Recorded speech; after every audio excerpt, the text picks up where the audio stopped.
ಒಂದು ದಿವಸ ಗಾಂಧಾರಿ ಕೃಷ್ಣ ಅವ್ರ ಹತ್ರ ಬಂದಾಗ ಕೃಷ್ಣನೇ ಕೇಳ್ತಾರೆ, ಅಲ್ಲ ನೀನು ಆ ಕುಂತಿಗೆ 5 ಜನ ಚಿನ್ನದಂತ ಮಕ್ಕಳನ್ನ ಕೊಟ್ಟೆ, ನನಗೆ ರಾಕ್ಷಸರಂತ 100 ಮಕ್ಕಳನ್ನ ಕೊಟ್ಬಿಟ್ಟಲ್ಲ ಅಂತ.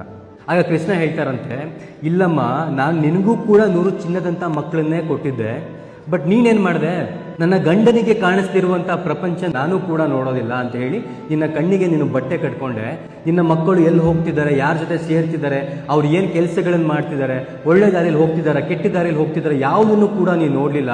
ಸೊ ನಿನ್ನ ಮಕ್ಕಳು ಬೇಕಾಬಿಟ್ಟಿ ಬೆಳ್ಕೊಂಡ್ರೆ ಇವತ್ತು ರಾಕ್ಷಸರಾಗಿ ನಿಂತಿದ್ದಾರೆ. ಆದರೆ ಕುಂತಿ ತನ್ನ 5 ಮಕ್ಕಳಿಗೋಸ್ಕರ ತನ್ನ ಇಡೀ ಜೀವನವನ್ನೇ ಮುಡುಪಾಗಿಟ್ಲು. ಹೆಜ್ಜೆ ಹೆಜ್ಜೆಗೂ ಕೂಡ ಅವ್ರು ಮಾಡಿದಂಥ ತಪ್ಪುಗಳನ್ನ ತಿದ್ದಿ ಅವರ ಪರಿಪೂರ್ಣ ವ್ಯಕ್ತಿಗಳನ್ನಾಗಿ 5 ಚಿನ್ನದ ಮಕ್ಕಳನ್ನಾಗಿ ಮಾಡಿದ್ಲು ಅಂತ.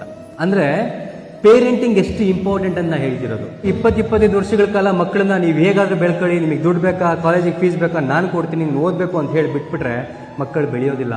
20-25 ವರ್ಷಗಳ ಕಾಲ ನೀವು ಕಣ್ಣಲ್ಲಿ ಕಣ್ಣಿಟ್ಟು ಆ ಮಕ್ಕಳನ್ನ ನೋಡ್ಕೊಂಡ್ರೆ ಆಮೇಲೆ ನಿಮ್ಗೆ ಅದು ಫಲ ಸಿಗುತ್ತೆ ಹೊರತು 20 ವರ್ಷಗಳ ಕಾಲ ನೀನು ಹೆಂಗಾರ ಮೇಯ್ಕೊಂಡಿರುವಂತ ಬಿಟ್ಬಿಟ್ಟು 25ನೇ ವರ್ಷಕ್ಕೆ ನೀವು ಮೂಗ್ದಾರ ಹಾಕಕ್ಕೆ ಹೋದ್ರೆ ನಿಮ್ಮ ಸಮೇತ ಮೂಗ್ದಾರನೂ ಕಿತ್ತಾಕ್ತಾರೆ.